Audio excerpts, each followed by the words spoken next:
Welcome back to my channel. ఈరోజు cake మీద cream ఎలా చేయాలో చూద్దామా. విప్పింగ్ క్రీమ్స్ చాలా బ్రాండ్స్ ఉంటాయి. నేనైతే ఈ బ్రాండ్ తీసుకున్నాను. ఇది వచ్చేసి 1 లీటర్ డబ్బా. దీని ప్రైస్ వచ్చేసి 216 రూపీస్. విప్పింగ్ క్రీమ్ వచ్చేసి ఇలా లిక్విడ్ ఫామ్లో కాకుండా పౌడర్ ఫామ్లో కూడా అవైలబుల్గా ఉంటుంది. ఈ విప్పింగ్ క్రీమ్ని ఎలా చేయాలో చూద్దాం. ఇందుకు మనకు కావాల్సినంత విప్పింగ్ క్రీమ్ని ఈ విప్పింగ్ క్రీమ్ తయారు చేసే కంటే ముందు మనం దీనిని ఫ్రిడ్జ్లో పెట్టుకోవాలి. మనకు కావాల్సినంత క్రీమ్ని తీసుకొని ఒక బౌల్లో వేయాలి. ఆ తర్వాత 10 నిమిషాల పాటు విస్కర్తో ఇలా బీట్ చేసుకుంటూ ఉండాలి.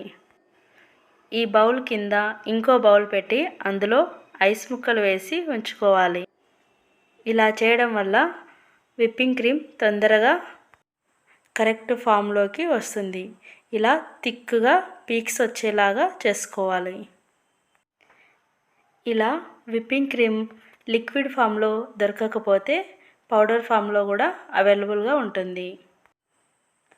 క్రీమ్ అంతా రెడీ అయిన తర్వాత దీనిని కేక్స్లో యూజ్ చేసుకోవచ్చు. మనకు నచ్చిన కలర్స్లో ఇలా యూజ్ చేయొచ్చు. Thanks for watching.